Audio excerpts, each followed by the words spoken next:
പാലക്കാട് ജില്ലാ ആശുപത്രിയിലേക്കാണ്. അവിടെ ചികിത്സാ പിഴവ് പരാതി ഉണ്ടായിരുന്നു. ചികിത്സ തേടിയ 9 വയസ്സുകാരുടെ കൈ മുറിച്ചു മാറ്റിയിരുന്നു. അതിലിപ്പോൾ ഡോക്ടർമാരുടെ പിഴവ് പരാമർശിക്കാതെ തന്നെ അന്വേഷണ റിപ്പോർട്ട് നൽകിയിരിക്കുകയാണ്. കുട്ടിയുടെ കൈയിലെ രക്തപ്രവാഹം എങ്ങനെ നിലച്ചുവെന്നും കൈയിൽ എങ്ങനെ പഴുപ്പ് വന്നുവെന്നും DMO നിയോഗിച്ച സംഘത്തിന്റെ അന്വേഷണ റിപ്പോർട്ടിൽ പറയുന്നില്ല.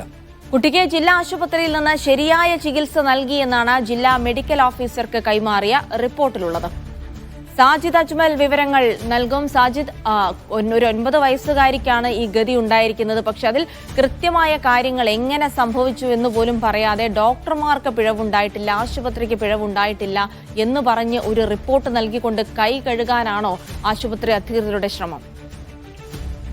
സൈഫുദ്ദീൻ ജിൽസി 9 വയസ്സുള്ള വിനോദിനി എന്ന കുട്ടിക്കാണ് ഈ സാധാരണ കുട്ടികൾ വീണ് കൈയൊടിയുന്ന രീതിയിൽ ഈ എല്ല് പൊട്ടുന്നത്. ഈ അന്വേഷണ റിപ്പോർട്ടിലും 2 എല്ലുകൾ പൊട്ടിയിരുന്നു എന്ന് പറയുന്നുണ്ട്. പക്ഷെ കുട്ടിയുടെ ഈ രക്തപ്രവാഹത്തിന് യാതൊരു തരത്തിലുള്ള പ്രശ്നങ്ങളും ഉണ്ടായിരുന്നില്ല എന്നാണ് പറയുന്നത്.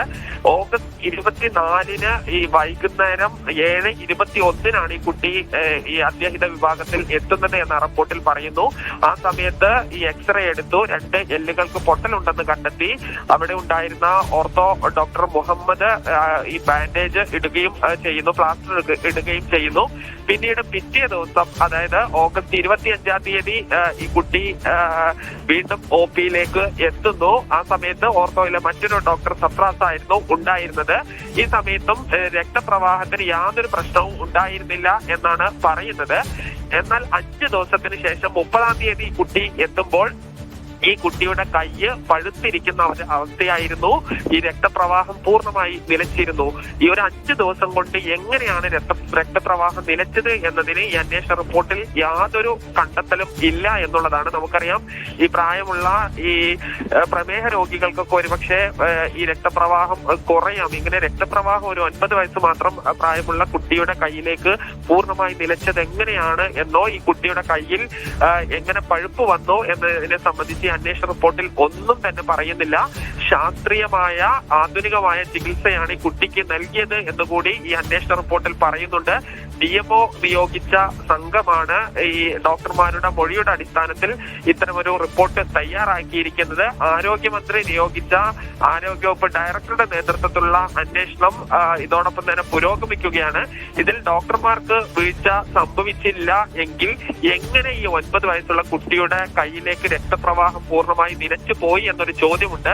അതോടൊപ്പം തന്നെ ഏറ്റവും പ്രധാനപ്പെട്ടത്, ഈ 5 ദിവസം കഴിഞ്ഞ് കുട്ടിയോട് വരാൻ ഡോക്ടർ തന്നെ വാക്കാൽ നിർദ്ദേശിച്ചു. ഈ പ്ലാസ്റ്റർ വെട്ടാൻ വേണ്ടി വരാനാണ് നിർദ്ദേശിച്ചത് എന്നുള്ളതാണ്. സാധാരണഗതിയിൽ 2 എല്ല് പൊട്ടിയ ഒരു കുട്ടിയോട് 5 ദിവസം കൊണ്ട് ഈ പ്ലാസ്റ്റർ എടുക്കാൻ കഴിയുമോ എന്നൊരു ചോദ്യവും അവിടെ നിലനിൽക്കുന്നു. എന്തായാലും ഈ ഡോക്ടർമാർക്കെതിരായ ഒരു ചികിത്സാ പിഴവ് സംബന്ധിച്ച് അന്വേഷിക്കുന്നു. അതിൽ പൂർണ്ണമായി ഡോക്ടർമാർക്ക് ക്ലീൻ ചിറ്റ് നൽകുന്ന ഒരു സാഹചര്യമാണ് ഉള്ളത്. അപ്പോഴും 9 വയസ്സുള്ള കുട്ടിയുടെ കൈ മുറിച്ചു മാറ്റി. ഇതിന് കാരണമായത് എന്താണെന്ന് ഈ അവിടെ വലിയ പ്രതിഷേധം അലയടിക്കുന്നുണ്ട്. കുടുംബവും ഒപ്പം കോൺഗ്രസും ഇതൊരു ആയുധമായി ഏറ്റെടുത്തിട്ടുണ്ട്. ഇന്നലെ ഷാഫി പറമ്പിലിന്റെ പ്രതികരണമൊക്കെ നമ്മൾ കണ്ടതാണ്. അതിലേക്കിപ്പോൾ ഈ DMOയുടെ റിപ്പോർട്ടിൽ, അതായത് ഡോക്ടർമാരെ പൂർണ്ണമായും വെള്ളപൂശുന്ന രീതിയിൽ എന്ന് വെച്ചാൽ ചികിത്സാ പിഴവ് പൂർണ്ണമായും നിഷേധിക്കുന്ന രീതിയിലുള്ള ഒരു DMO റിപ്പോർട്ട് വരുമ്പോൾ അതിനെങ്ങനെയായിരിക്കും കോൺഗ്രസും ഈ കുടുംബവും ഒക്കെ കാണുന്നത്? ഈ പ്രതിഷേധം തുടരുന്ന ഘട്ടത്തിൽ ഈ DMO റിപ്പോർട്ട് അതിനകത്ത് പുതിയൊരു വഴിത്തിരിവാകാൻ സാധ്യതയുണ്ടോ? ഈ DMO നിയോഗിച്ച അന്വേഷണ സംഘമാണ് ഇപ്പോൾ റിപ്പോർട്ട് സമർപ്പിച്ചിരിക്കുന്നത്. ഇതിൽ പാലക്കാട് മെഡിക്കൽ കോളേജിലെ ഓർത്തോ അസിസ്റ്റന്റ് പ്രൊഫസറും അതോടൊപ്പം തന്നെ ഒറ്റപ്പാലം ഈ താലൂക്ക് ആശുപത്രിയിലെ ഈ ഓർത്തോ വിഭാഗത്തിലെ ജൂനിയർ കൺസൾട്ടന്റുമാണ് ഈ അന്വേഷണം നടത്തിയത്. ഇവർ ചെയ്തിരിക്കുന്നത്, നിലവിൽ ഈ കുടുംബത്തിന്റെ മൊഴി എടുത്തിട്ടില്ല. ഈ പകരം ഈ ഡോക്ടർമാരുടെ മാത്രം മൊഴിയുടെ അടിസ്ഥാനത്തിലാണ് ഇത്തരമൊരു റിപ്പോർട്ട് തയ്യാറാക്കിയിരിക്കുന്നത്.